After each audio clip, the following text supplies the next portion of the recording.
Hey, welcome back to the Wake Coaching Podcast. Yes. I am Jeff. And I'm This is Allie. Allie. We're so glad you joined us again today. And so today what we want to talk about is protecting your energy. Yes. So incredibly important. And I know, I'm sure when I say that, like that's a phrase that's somewhat common today, talking about energy and flow of Yes. energy and like protecting your energy and having boundaries and energy and all that things. But I think the biggest thing that when I think about my energy, it's generally people or projects that really affect my energy, if that makes sense. Okay. People can either give me energy or suck energy, because some people suck, I'm just saying it, but some people give. So that's good to know. But then projects, and I think projects pertaining to, I think when you're in business, you're an entrepreneur, there's projects that you truly love doing that give you energy. And then there's projects that just have to be done and they take energy. And so I think that's a really, like for me, people and projects. And maybe you have another one?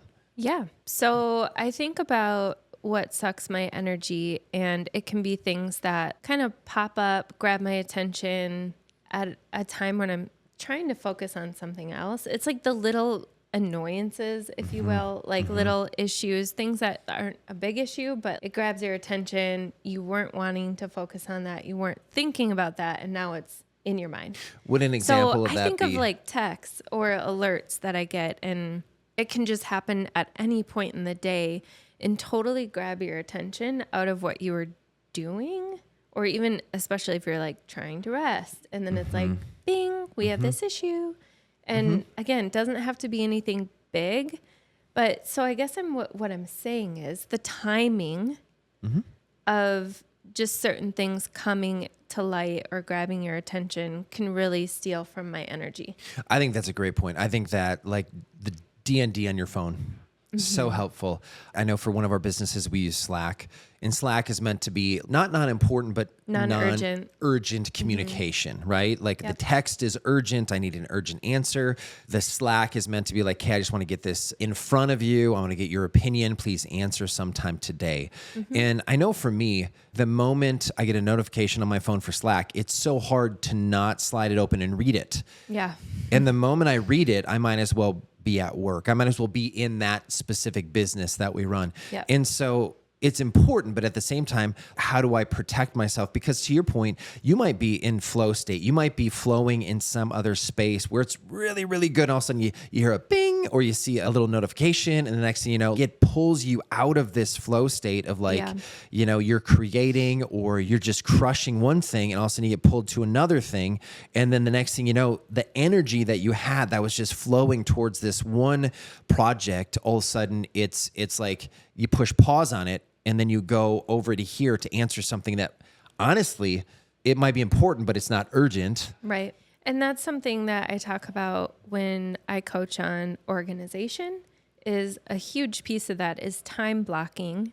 And that's all about managing your energy. Because if you're trying to switch from task to task or topic to topic, you use a lot more energy in the transition.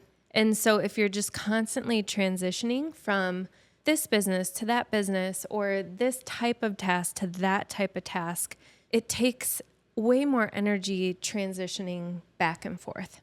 And so one way of really managing and protecting your energy is that time blocking, is to get into the flow of something and allow yourself to stay in that flow state rather than having all these interruptions and transitions. And I would say even one of the best ways to stay in that flow state is to be intentional and design your space that you're working in to help you stay in, to basically minimize distractions. I think sometimes people are like, well, just focus harder. And you're like, I'm trying to focus really hard. I don't know how to focus harder. What I always think about focus isn't just about try harder. It's about eliminating distractions. So if you can set your space up in a way where it's like, I remember one of the last offices that I had that I set up, like there was an option to have my desk facing a door with a window, or being off to the side where there wasn't a visual of the open office space. And I had someone say, well, no, you should be here so you're visible so people can see you. And I was like, well, if people see me and I see them, then A, that's a distraction. And B, I feel like I have to engage them somehow, some way. So I ultimately put my desk away from the window so that I might hear that someone's in there, but like in the main office space. But for me, I could stay focused on what I was doing rather than visually looking up and seeing someone be like, oh, hey, then my attention is broken. And then in my mind, I'm like, okay, should I go say hi? Should I not say hi? What I'm doing is very important. And that doesn't minimize that person's importance, but I have a deadline on this. And that person just happened to swing by the office or check in or drop in and like, hey, is Jeff here? I'd just like to say hi. Jeff's unavailable right now. But if they see me, like, well, he's just sitting at his desk. It looks like he's available. Can I just say hi? Well, okay. And then I lose not just the transition time, but I lose real time. A big thing is really trying to design your environment from just a desk placement space. I think that's important. Then also I'd say D&D on your phone is super important. Absolutely. Another thing is knowing your energy patterns and making sure that you're designing around those. 100%. So I have much more energy in the morning, and I do feel like there's kind of different types of energy, but what I'm saying is my ability to create, be creative, kind of be inspired, develop new things, develop content, whatever it is. I'm so much more successful at that in the morning. And so I design my schedule around that, where I block off more time in the mornings for me to work on projects, develop things. Because if I've had like all these meetings, like starting in the morning through the afternoon, and then I have maybe a couple hours in the afternoon to get something done, good luck. Yeah. That's not happening. Yeah. The afternoons, my energy is so much lower. And so I reserve time for meetings or like emails or just a little bit more of the busy work that takes a lot less brain power and creativity for the afternoon, because I know that about myself.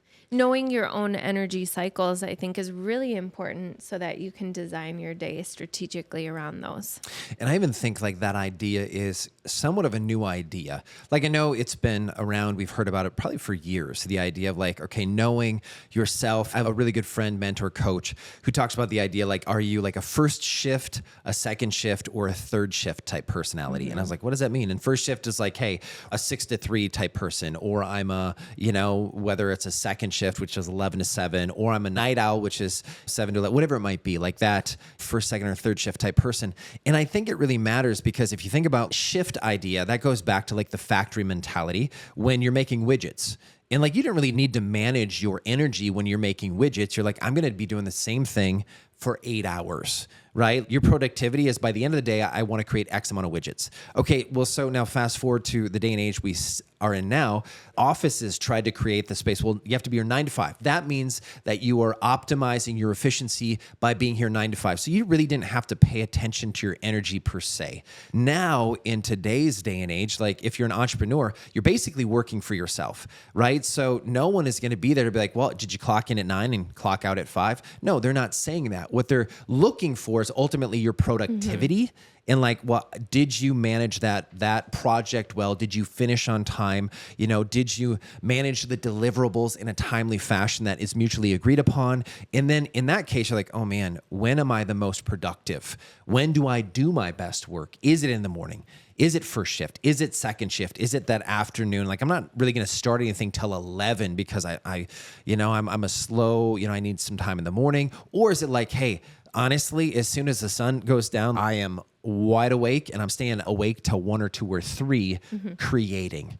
And I think that's why it's so incredibly important, not just to know that this idea of like knowing when your most productive is out there, but knowing personally for yourself, asking yourself like, okay, when do I have the most energy to, whether it be in a meeting, whether it be work on a project, whether it be collaborative with a group of people, like knowing yourself is so huge when it comes to energy. Yeah. So bottom line, be strategic, design your day around your energy flow, and then protect that time. Be disciplined, go on D&D, whatever you need to do to really get into that flow state and optimize your energy. And I'd say that especially when that comes to projects and productivity, but then the people piece, I said that can be a sucker as well. Being strategic with, hey, when am I going to meet with that person that I know is going to suck energy from me? Okay, do I need to do that earlier in the day or later in the day? Or when would be the optimal time to know? Because as I'm sitting here, as you're sitting there listening to me talk about this, you know in your mind, like, okay, that person's a sucker, that person's a sucker, that person's like, you know the people that suck your energy. So being strategic with designing how you manage them. Just because they want time from you doesn't mean you automatically need to give them time. That's part of protecting your energy and having healthy boundaries as a human.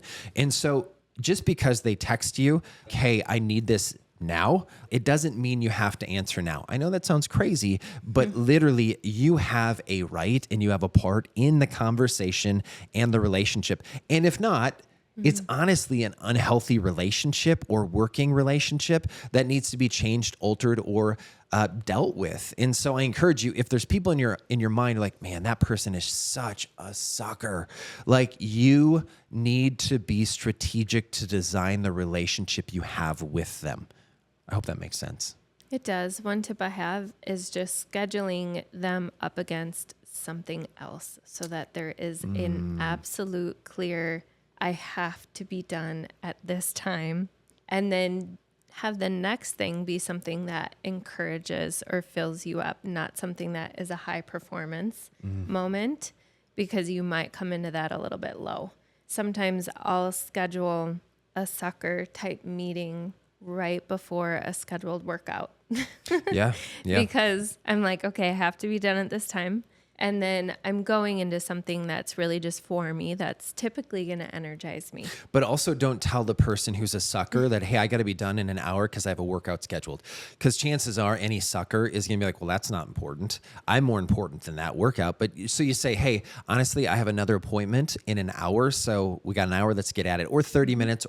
And honestly, the hour, if they're that big of a sucker and you don't need to, give them 30 minutes. Because even if they have, like, if it's an hour, they'll take an hour. If it's 30 minutes, be like, hey, I have 30 minutes and I have an appointment. I have a hard stop, dead stop at this point. Got you. So let's get to it. Let's get at it. What's going on? And so I encourage you. I love that practicality, that piece. Like, have a hard stop. I have an appointment afterwards. It is an appointment. It's not an appointment. Right. They don't get to decide how important something is for you. 100%. Yes. So I hope that helps. Just the idea of the people, the project, knowing your own most productive time when you're thinking about managing your energy. These are big things that you should know about yourself, and a few practical tips that I truly hope are helpful to you. Thanks for joining us today.